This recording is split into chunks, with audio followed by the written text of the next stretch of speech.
competition. Yeah, so maybe our first question would be, why did you choose math competition? Oh yeah, that's a big question. First of all, I would say I'll have a big shout out to my father. So in elementary school, way back then, I had some free time after school. Let's say like about 4 hours ish.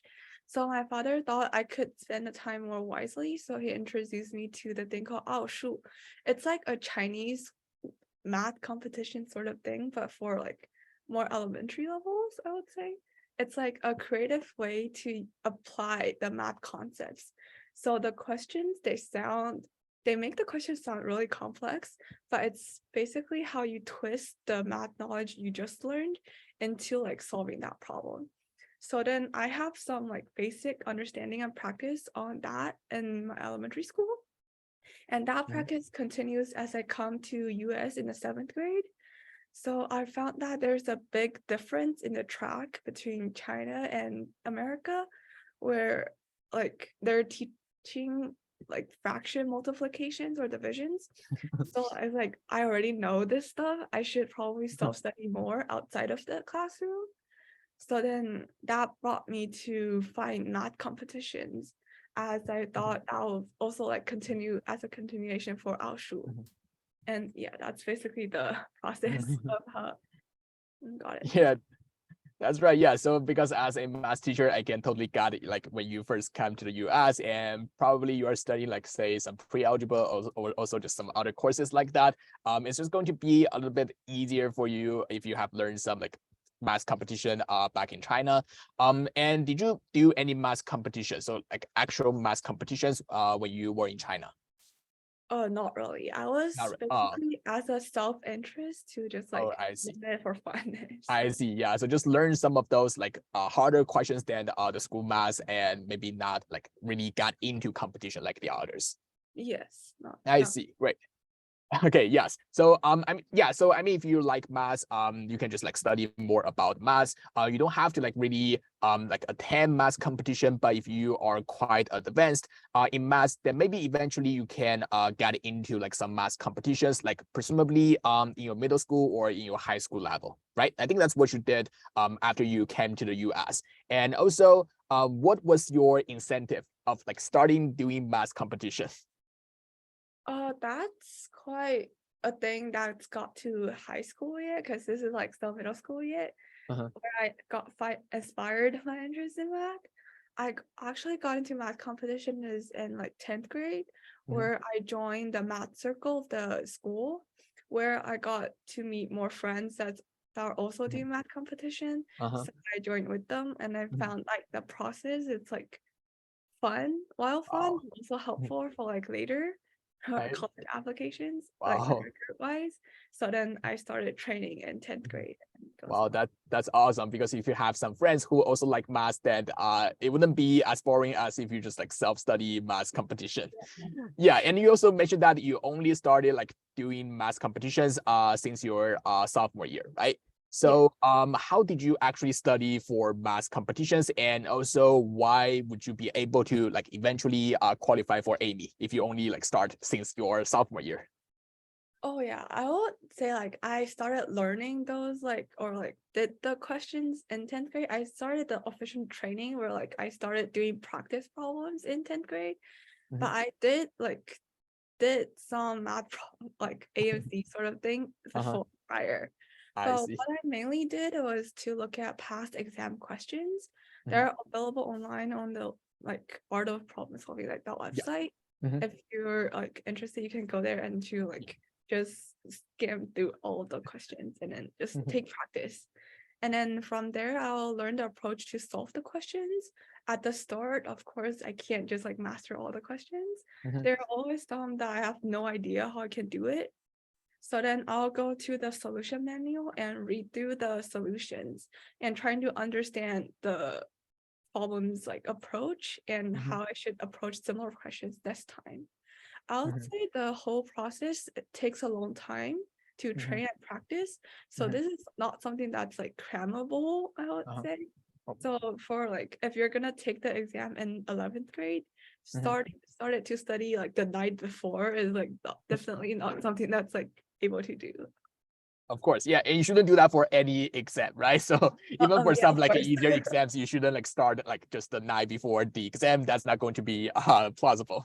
Okay, of course, yeah, and also I think like doing some past exam questions will be super helpful, right? I think that's what you did back when you like study for math competition, and also I think you already have a solid foundation, maybe even before you start like doing those practice problems, because you have done some of this already, and also I'm sure that you're really good at math as well. Yeah, so I think this will be quite a good approach. Yeah, and I also want to do some survey just in our like audience. So have you guys like started preparing for math competition? Type 1 in the chat if you are studying for math competition right now, and let's see how many of you guys are doing math competitions. Yeah, type 1 in the chat if you are studying for math competition. All right. Wow. Yeah. So that yeah, I see that wow expression on your face. That's right. Yeah. So we do have a lot of kids enjoying math competitions, and I'm sure that they in the future can also maybe do AIME qualification or even just above that, right? Yeah, for sure. Of course, yeah. All right, thanks so much. Yeah, so I think doing math, like doing past exams, will be a good approach, and also just study all the necessary concepts will be also a must if you want to study for math competitions. And also, it's not something you can just do overnight. So start early and either just learning all the concepts, just train your skills, or just take times to practice. So make sure you put enough time in math competition. And of course, you can spread them out, right? You don't have to just cram everything in your sophomore year. Start early is going to help you a lot in math competition. All right, thanks so much for the insight. And also maybe our next question will be more practical. Yeah, so I think nowadays we have like some criticism about like say AIME qualification, and some would just say like AIME qualification doesn't help at all, or like just it's not like helpful, it's not worth it. So just personally, how do you think AIME qualification help you in your college application process? I would say it helps a lot in the process. So it shows my interest and a cohesion. So my major was in CS, computer science, and math also, it's like the foundation, I would say, for CS. So that shows a combination in STEM. And also it shows like a comparison between other like applicants, where like the qualification was the top 5% for AMC 12 and 2.5 for 10. So it shows that like I spent the time and I have the commitment and I have the ability to exceed or like if that's the right word, like It's okay. or to other people, I would say. So Yeah. it does show like why I am better over like other applicants. And Totally. expand my I would say my interest, or shows my diversity of the like Just the background. yeah. Yeah, of course. Yeah, so I think you have the right to be proud. Yeah, so like overall, it's only like the top 5% to get AIME qualification. I think back in the days when you compete in MC10, they didn't expand the AIME qualification yet, I think, because now actually it would be the top 10% in MC12 can get into AIME qualification. Yeah, but I think back in the days when you actually compete, it's not like that 10%, is just strictly 5%. Yeah, I think now they try to expand like the number of students that can take AIME exams. But yeah, I think like still it's going to be the top students doing MC10 or MC12 can get into AIME.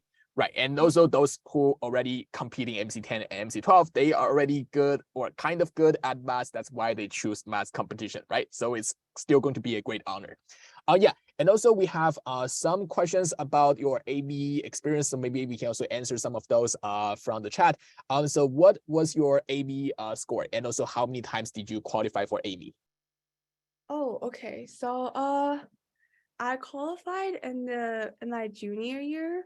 So like that's the time when I take the exam. So I actually qualified once only. I didn't take it in my senior year.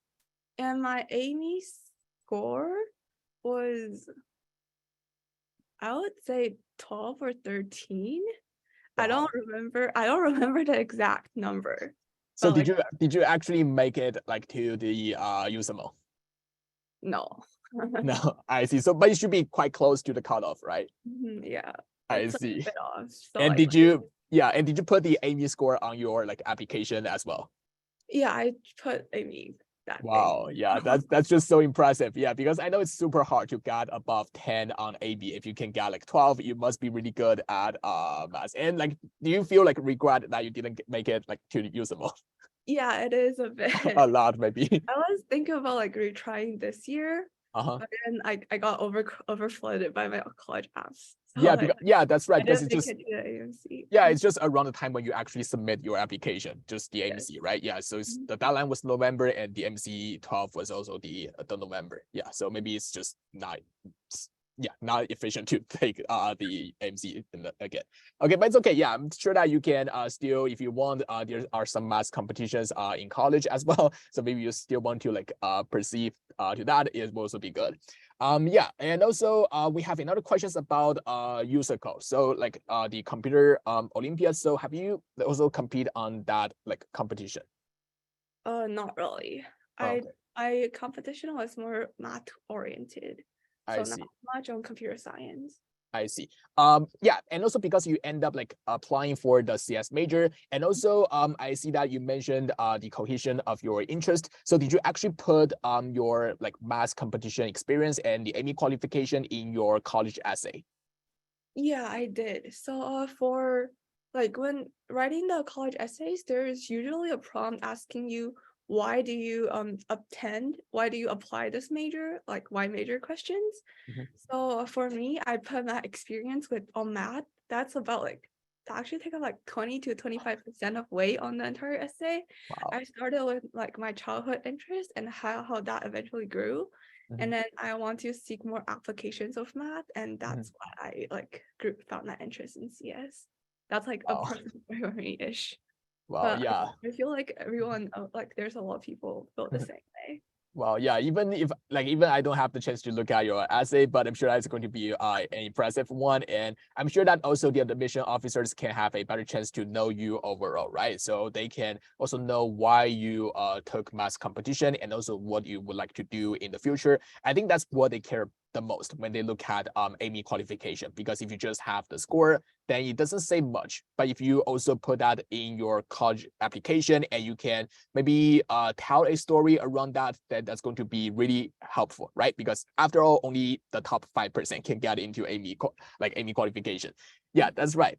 Okay, yeah. So and also we just have a few other questions about the math competition. So the first one would be does it matter if you are qualified for more than one time? What do you think? So maybe like you only qualify for once, right? So but do you know like the others who maybe qualify for more than once, and what do they feel about like being multiple AIME qualifiers?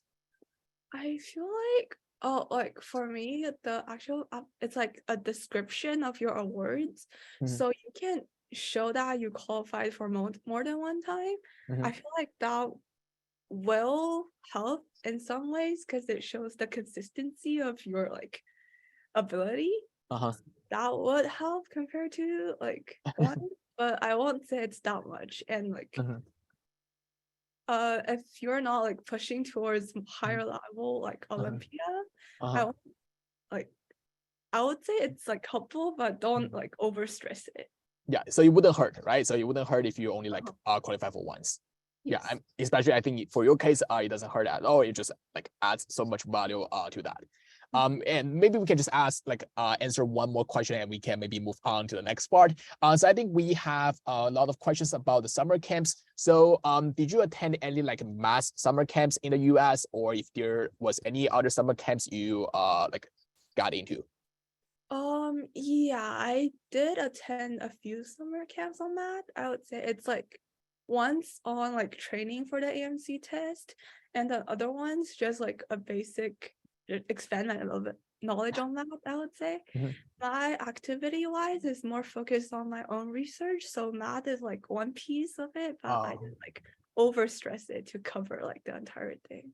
Yeah, I see. So just around the spike of mathematics, you just have like the math competition as your major like spike, and then you also put some other focus in research, like maybe related with math and also computer science. But in terms of just the math, then maybe math competition will be the only thing. Okay, I see. Yeah, that makes sense. All right, yeah. So, and also just some background knowledge about the MC 10 or MC 12. Yeah. So even like I know a lot of like students or parents think like AIME qualification doesn't mean much, but still it's the top 5% who can get into AIME qualification. So I think still says a lot itself in terms of your math ability, because if you can actually get into like AIME qualification, no one's going to doubt your math ability, right? So you are already just the top 5% in the nation. Yeah, and also if we want to study for math competitions, I think if you want to decide on whether you should start math competition, you should first just maybe do a mock exam or just do some evaluation before you make the decision, right? Because I know for some kids trying to start math competition since high school, it's going to be like a tough decision to make, right? But if you want to really make a decision and see if you are really good at math competition, just try to do a mock or do an evaluation. And if you're really good at those types of questions, or if you like those questions, then maybe it's worth to put the time and then just study for the math competition. That's right. Yeah, and also if you want to like do some evaluation or do some mock, you can just add me on WeChat, and we do have like mock exams at the academy because we are quite good on math competition. Yeah, so yeah, if we have any like students want to like do some mock or evaluation before you can make the decision, just send me a message and then I can just send you guys the mock as well. Yeah, so my QR code will still be on the screen, so yeah, you can still just add me on WeChat and yeah, get the evaluation. And also for Ding Academy, we also have the Math MC10 courses available. So it's going to be a fast-paced and also cover the question 11 to 20 difficulty on the MC10 problems. So for those who are in 9th or 10th grade, this could be the right course for you. But again, the class will be a little bit hard because it mainly covered the question 11 to 20 difficulty. So if you are interested in this course, you can just like send me a message on WeChat. Yes, and Lillian, do you find like the question 11 to 20 like hard compared with the first 10 problems on the MC12? I would say like yeah, it does shows like a hands difficulty. I would say the questions get challenging starting from like 15 I onward see. afterwards. Yeah. So like the first 10 is like but if you want to like get into like just say AIME qualification at least, so do you think like we should just focus on maybe the first 20 questions and just try to get most of them right if you want to just aim for AIME? If only for like the qualification thing, I would say if you are able to do 16 to 17 questions right, then you're for sure to qualify. Yeah, that's right. Yeah, so I think just from the past results is usually that cutoff on the MC10. Yeah, so just try to, especially because the questions are getting harder and harder towards just the end of the exam. So maybe try to get the most questions right at the very beginning. That's going to help you a lot in math competition.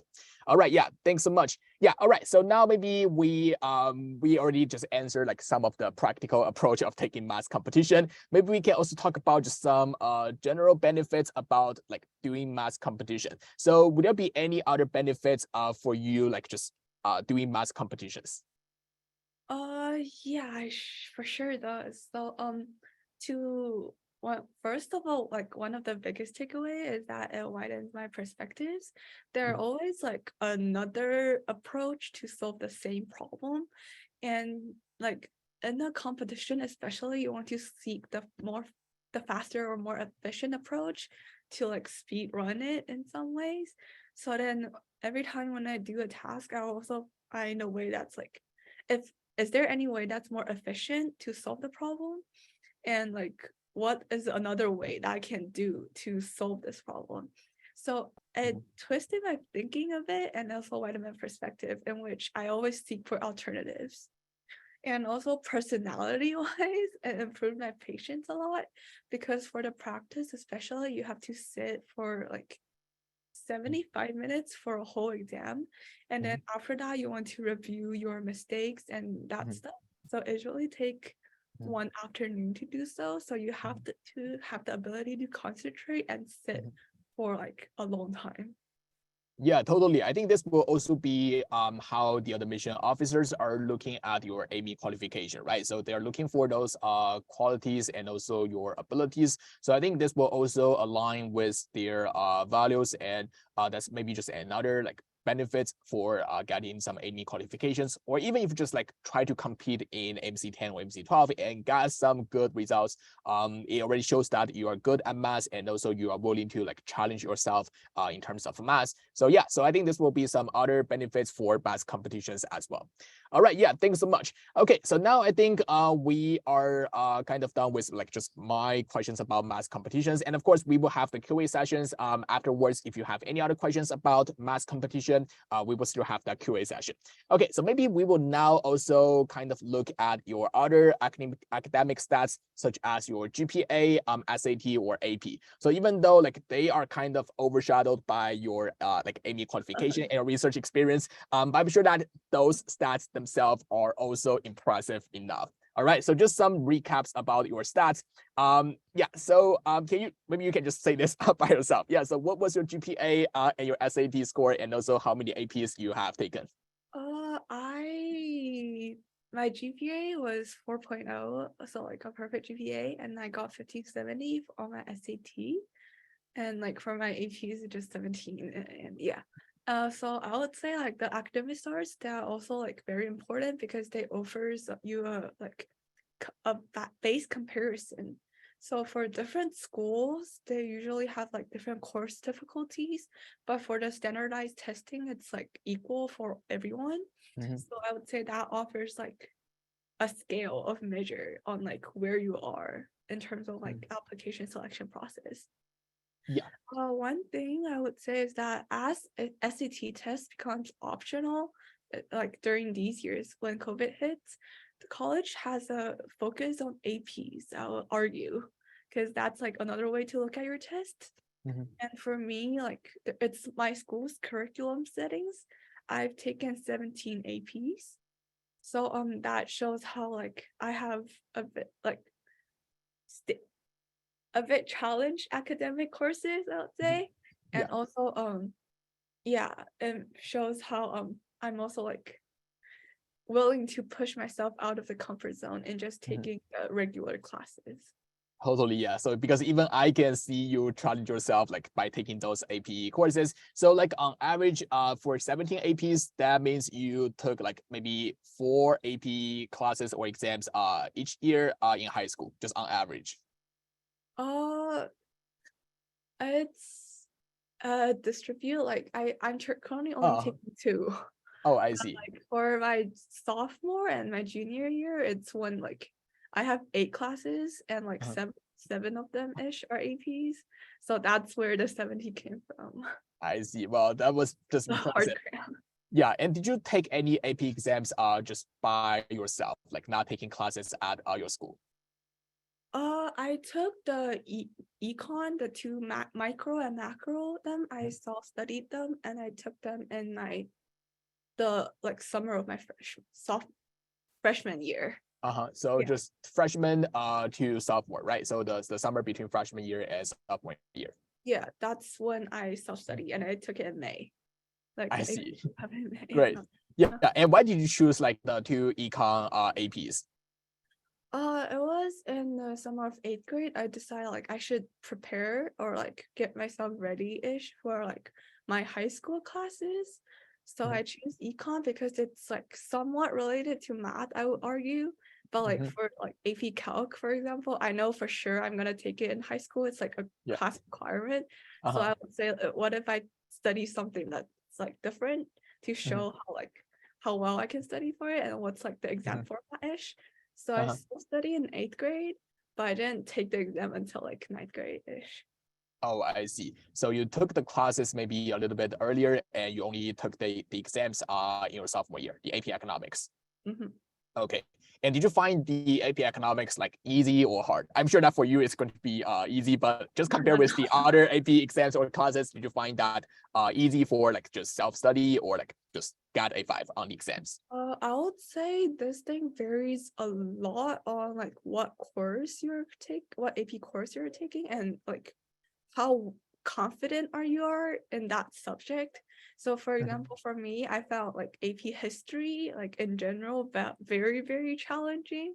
So when I review, I'll like spend out a large of time just like distribute to it. But for like classes like AP Calc, I'll just like briefly review the content and like make sure I know every subject. I didn't do as much practice on those compared to my history ones. For my econ one specifically, I won't say it's very easy. It's my first AP, and then it was like mostly self-study. So I do have like a few questions that I don't really comprehend. So what I did is like outside of school, I will ask my friend who like knows something about econ or like that have taken AP econ to like clarify my questions. And another thing is like I feel like the standard testings, you can find somewhat a pattern to it where like the questions are like similar. So as long as you got enough practice, then it won't be like a surprise, I would say.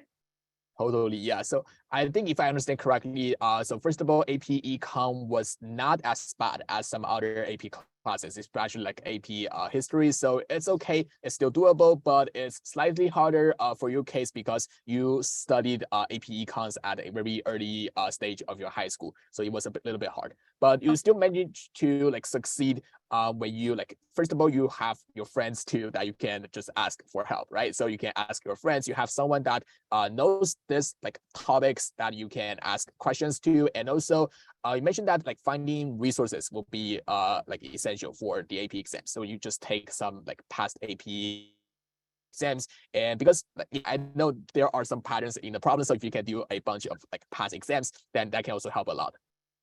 Yes. All right, yeah, thanks so much for the clarification. And I see some questions in the chat. So I think we have one question about like are all this 17 APs taken before senior year? 2 APs I'm currently taking. So like Oh, for yeah. the past 3 years, I've taken 15. Now it's like 7. Oh, I see. So you only took like 2 AP classes this year. Yeah, because like the I see. essays is a big chunk. I want to like monitor the most amount of time on it. Okay. All right. And also, so what AP courses did you take? So I know there was just a lot. Why don't you just like mention maybe some like maybe you can give us like 3 hardest AP exams you have taken, and also just 3 easiest AP exams you have taken. I would say, like as I mentioned before, this thing varies a lot, depends on person. The 3 hardest ones I've taken AP Government, AP European History, AP US History. So they are all history classes. Yeah, and AP Lang, I would say. Like it's not like as hard to many people, but for me, I just like I don't like the essays. You cram a lot for the RQ. Yeah, I know, because I also didn't like a push when I was in high school. It was just like so many like essays I have to write, like both in my assignment and also in the exam. So I remember like in the exam we have to like just wrote like a lot of like essay prompts. I cannot even just recall how many like I just wrote for that exam. So I only remember that like when I got out from the exam, my hand was just like shaking because I cannot just survive from that exam. Of course. And what about just the easiest AP exams? For me, AP CSA and then Calc AB and BC, I would say. Okay, I see. So the calculus and also the CS. Yeah. Yeah, that makes sense. Yeah, because I know you're really good at math and also you're majoring in CS, so those will be easier. All right, yeah, and also on the weighted GPA, I think I could just like answer that question. So Indian got like 4.7 right, or like around 4.7 for the weighted GPA.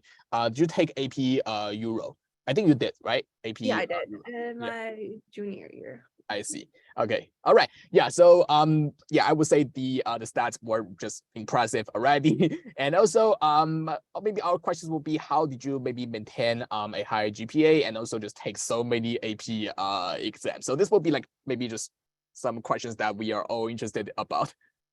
So I would say one thing is time management, where at school I'll have an organizer to list down like what I should do each day for each classes. And then when I get home, I'll plan out a schedule and work accordingly to that schedule, make sure I spend each time of that time on the right thing.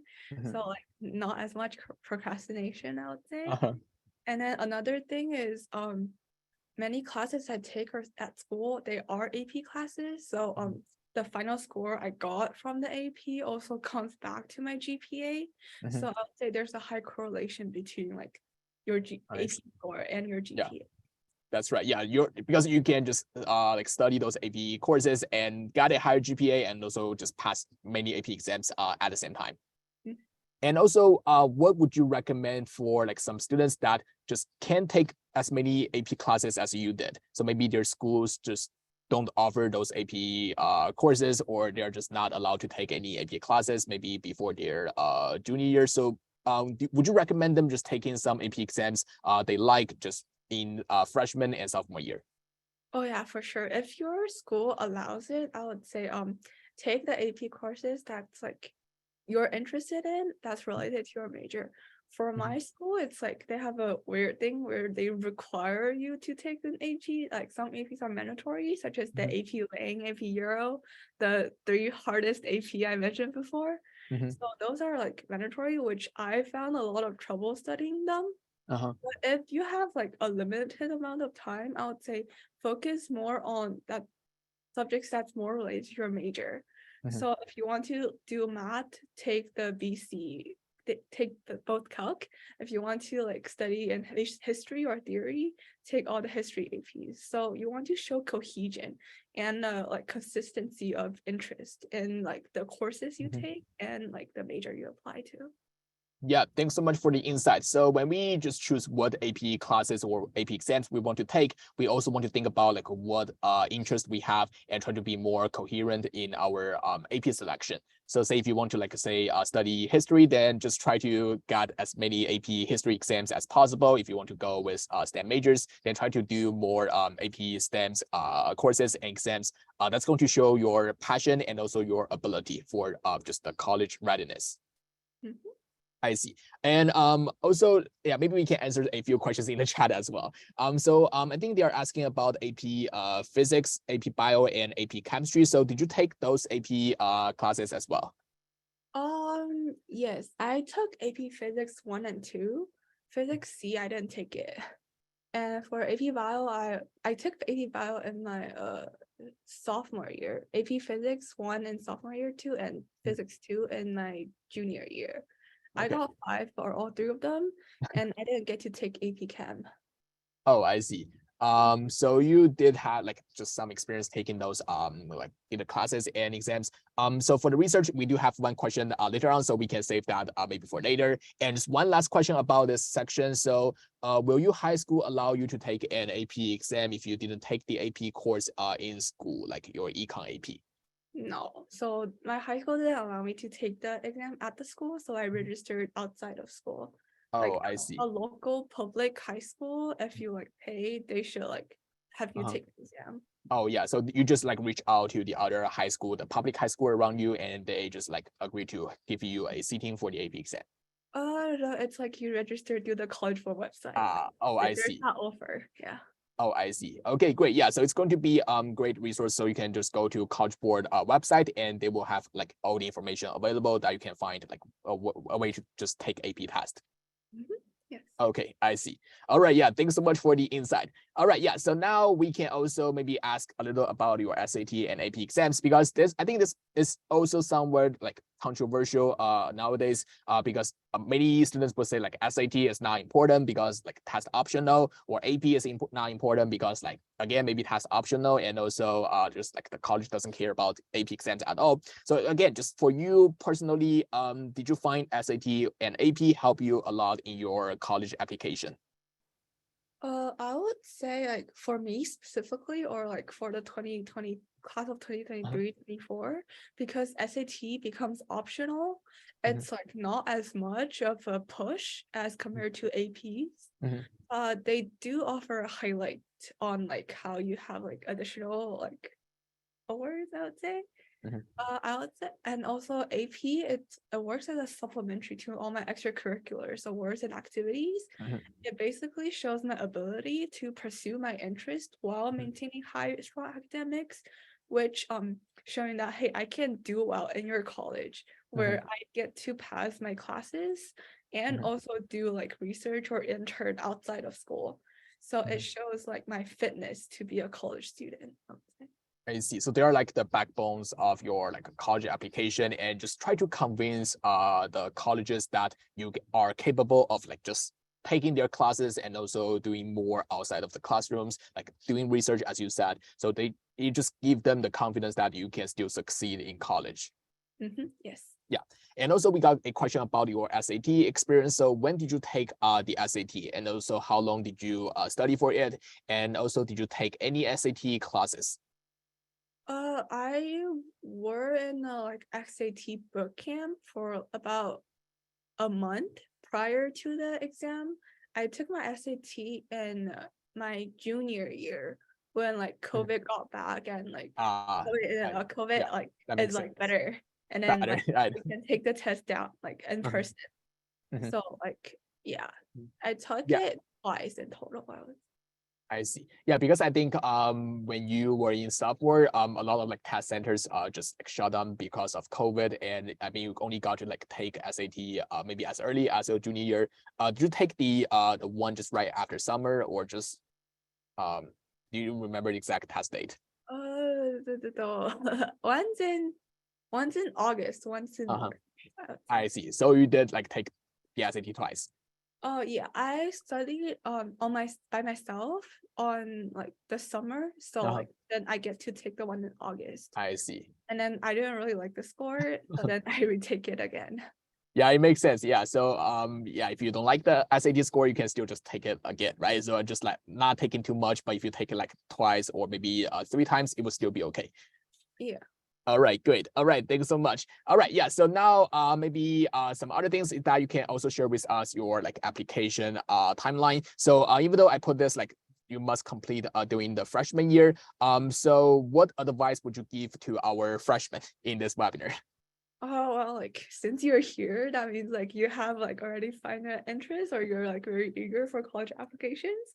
So I would say it's like the best to find a field of interest, find something that you're like really truly passionate about, ignoring like my mom wants me to be a doctor kind of thing. Like Uh-huh. if you want to be a scientist, then go on, like continue pursuing that field.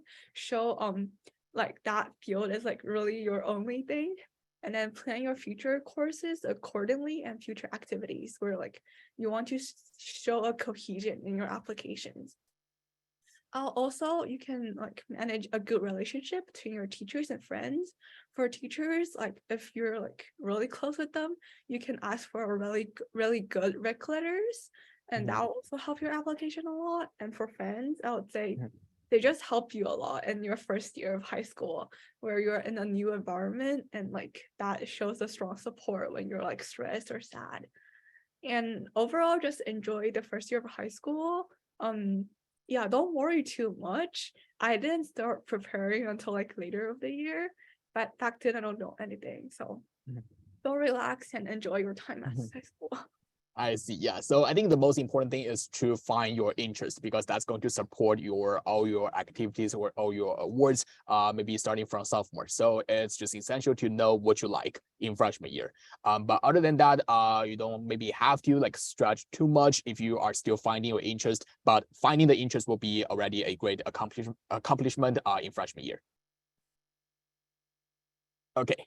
All right. Yeah. So, and also for the time being here, we are just going to move on to the next question. If we have any questions, we do have the QA session in the end, so I think we can answer some of those later. All right. So maybe the next part about your overall college application is also your research experience, right? So we also saw that earlier that you had a great list of all the research. So maybe you can also share with us some of the biggest milestones, like your research or just other like competitions, just all the great accomplishments during 4 years of high school. For my freshman year, I would say like at the end of it, I think one of the biggest thing is I find my interest in CS, where I set to like apply for CS major. During my freshman year, I made a few reckless attempts where I know I want to do something similar to like related to math, but not exactly sure what major I want to do. So I was in part of a like bio camp or bio club. I also went to the robotics club, and I tried out something in like environmental science, I think. And like overall, like the wide variety of experience led me to like set, oh, I want to do something in CS. I think like that's what I'm interested in. And then I spent a lot of time oriented around AP classes where it is a transition from middle school to high school. And those does give me like some hit during my high school year. So that's basically everything I did in freshman year. Not much. But then in my sophomore year, it was during COVID. And then I found like everyone's very stressed and worried. So I feel like I should do something to like de-stress and like help other people in my community or like classmates. So I started my own knitting club where I teach other people how to crochet and knit. And then I also built a wildfire machine learning model because as I discovered my interest in CS, I started to teach myself some basic CS like skills. I also went to some camps in CS. So like a final result of all these studies is when I went to research and find data sets online and built that model to predict wildfire, especially that's like really tough in CA in California. And then in my junior year, the summer, I did a research in UCSC on groundwater pollution. And I had an outreach for bioswales to help advance the current design of bioswale guides. I also code the coding exchange app as mentioned before, and then I was qualified for AIME in my junior year. And then during my senior year, I spent all my time just crammed towards college apps, so not as much activities. I see. Yeah. So I think so freshmen will be finding your interest and also just take AP classes because like you cannot just take like the other activities as early as freshman year. So just taking AP classes will be enough. But starting from sophomore year, it's important that you already have your interest and then try to do something related to that. And also in your junior year, you should start just really doing some rigorous like either research or either competitions. And that's going to just add a lot to your college application. Yeah. I see. All right. Yeah. And also because you mentioned a lot of like research you have done just before, maybe you can also share with us a few tips that you will give to any students who are interested in also doing research. Yeah, sure. So I would say don't be afraid and don't hesitate to reach out. Research sounds like a big thing where like it's like something that like more educated people, let's say like PhD student does. But it's like you can start research as a high school student. So send out like emails to professors, activist groups, organizations, and then just tell them that what you're interested in doing and then ask for their advice or like if you can give any suggestions on like the current topic. And like some of them will reply back and set up a meeting with you. They're like always there to help you, I would say. Like they're always like very nice. They're so nice. And research is not like something that's very complicated. So don't overwhelm before you start. So just have the interest on the topic, spend effort looking at it, and then spend time doing the actual research. I feel like all three of them combined is like a research project. I see. Yeah, so I do have a few follow-up questions. So first of all, how did you like actually find those research opportunities? So like, did you just like search online or did you find like some other like ways to find this research? Depends on if you're asking for like a personal project or like a research camp organized by a like college. So for the prior one, it's like when you have that idea, you want to do something to solve the problem. What I did is I went online, for example, Google, to search up news and like projects currently done on the problem I'm interested in. And then I'll look at the professors or like the organizations doing those projects, tell them what I want to do through emails, or they'll always list up some sort of contact information. So that's where I get the thing. And also other ones for like college organized, they'll always send you some like emails telling you, hey, we're doing this or that. So like just look at that. I see. And before you ever reach out to those professors, you must have done some research beforehand, right? Because if you just have one question and just send some cold emails, then maybe they are less likely to respond to you. So did you have anything already before you send out those emails? I talk about like what I found during like my investigation on the problem, and Mhm. then I think of some ways to improve it or like Uh-huh. go enhance it, I would say. And then I have the idea I will list out a paper or like a form that's like summarizes my ideas. Ah, Let's say like an abstract of like my project, and okay, I'll send that together along with the email. So I they have see. a basic understanding, knowing that I have like spent my time on it and I'm being serious. I see. Um, Yeah, because I think you just like send out a few like cold emails like saying, hi, I want to do this research with you. They wouldn't like just care about you because you haven't put the time in that and they're not sure if you are dedicated to do this research. But if you can really do some like research or like at least just study some of this before you send out those emails, and maybe at least you should just have the abstract for your research. Then in that case, they will also likely to respond to you, and I think they are just also more willing to help you, right? Because I mean, after all, they have all been through this experience as you did. So if you really show them that you care about this research and you like to do this research, then they are going to offer you the help. I'm sure that like after all, you can find someone that can actually help you. I think that's also like your case, right? yes. Uh-huh. I see. Okay. Yeah, and also can you please just like share again what was your research topic for the one that you sent out like the emails to the Yeah, professors? sure. So one of it is on groundwater pollution.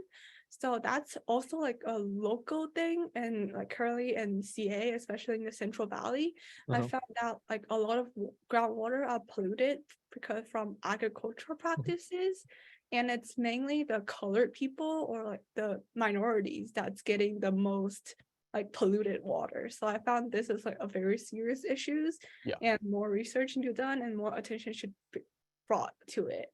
Mhm. Another example is the wildfire one, Mhm. where I realized that like global warming is true, and Yeah. like or that like people should be warned about it, Mhm. and like advanced technology should like could play a role in solving this issue.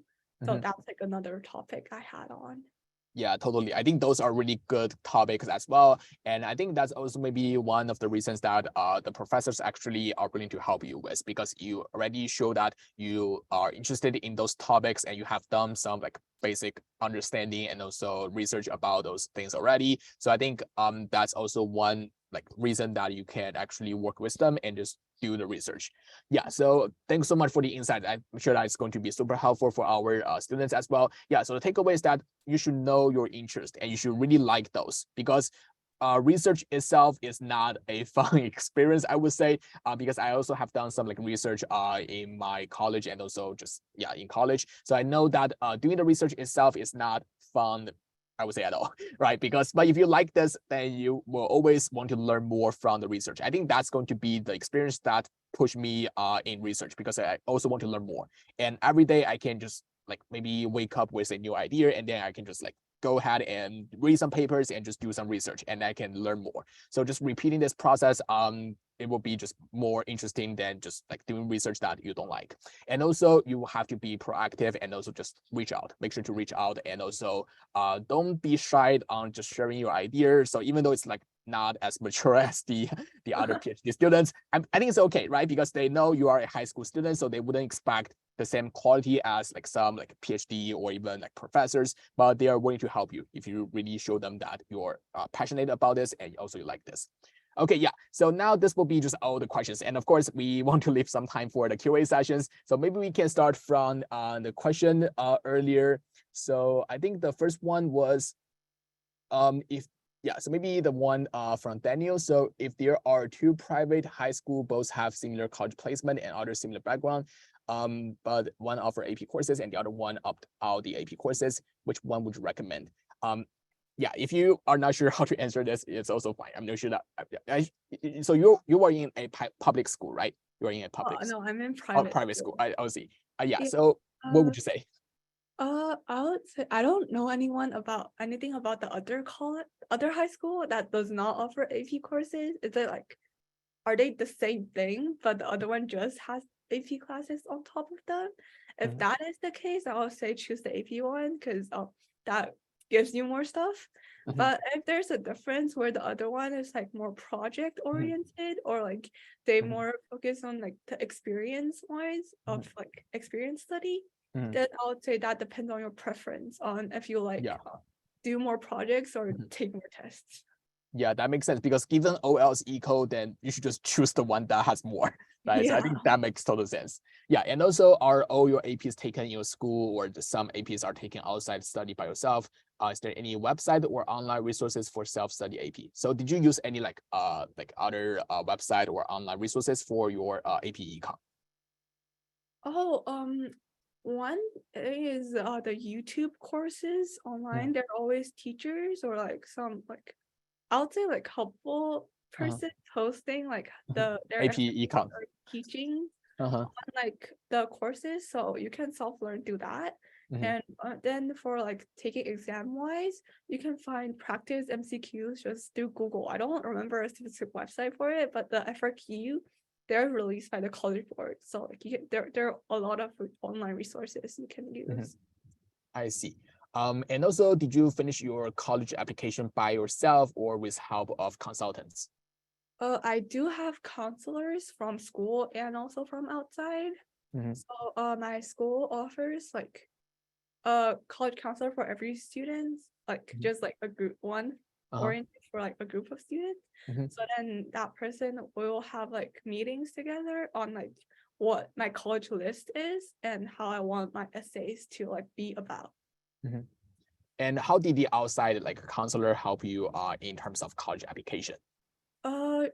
He also helped me like just like refining my college list, telling me like I should have an even distribution between like those that's like 5% or 3% rates with those like that's like 40 to 50%. So like he helped me a lot in like finalizing the list, and also he spent the most time with me just to polish my essays over and over. I see. So he just helped you maybe in the senior year just to in the final step to help you like refine your like application and just polish your essays. Oh yeah, and also like some of my activities were introduced by him too, for I like see. summer camp line. How to just like line up all these things and then put in your application. Yeah. I see.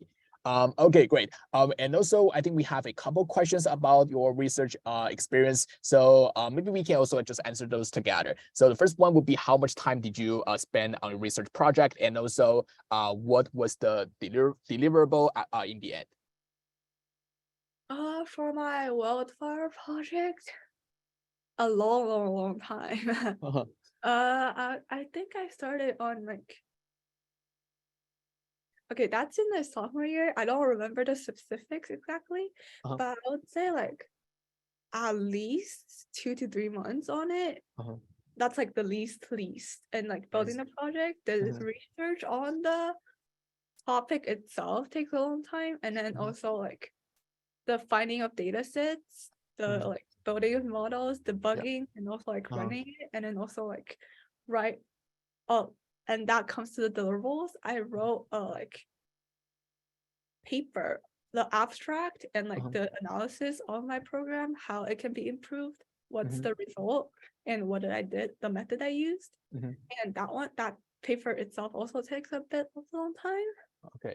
So for a project, make sure to like just be aware that it's gonna take a long time and it's gonna add on pressure to your coursework. I see. And was the paper like ever published, or you just have the abstract? I sent the paper to like the professors where we talk about the paper and stuff. And I think that's it. I didn't really publish it on a public website.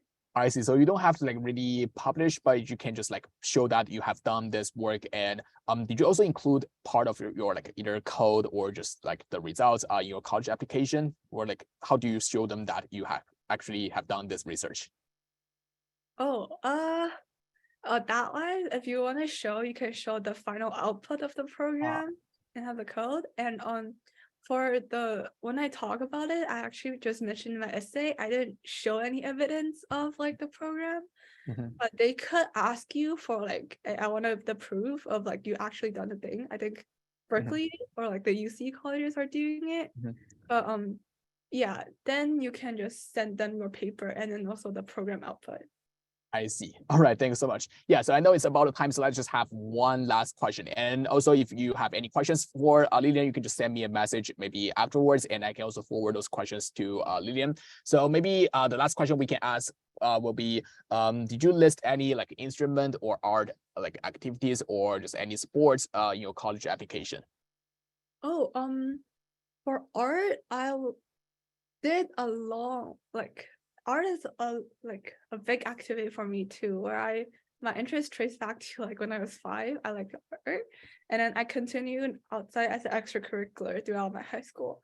I did participate in the Scholastic Art and Writing Awards. I got a silver key, so that's like a part of it too.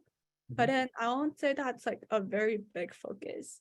It does like show your talent and variety of interests, and like you should include it if you have done any Yeah. sports or instrument. But like for me, out of the 3, I did art and I do play some piano. I see, but like they are not just like as important as your academic, like the AIME and also the research. Maybe they are less important than those. They work as a sub together, I would say. Sub together. Okay, thanks. All right, yeah. So okay, thanks so much, Lillian, for this great webinar. So I think that will be just all the questions we have. And also, if you have any questions, you can maybe send me first, and so that I can maybe forward Lillian, and maybe she can also get back to us. But thank you again, Lillian, for your help in the webinar here, and I'm sure that we all learned a lot from your experience. Yeah, just thank you so much. Yeah, glad I know. It's a Yeah. pleasure to be here. Sure, of course. Yeah, thanks. All right, yeah, so that will be all for the webinar today. So thank you guys for coming as well. Yeah, bye. See you guys next time. Thank you. Thanks. Bye. Bye.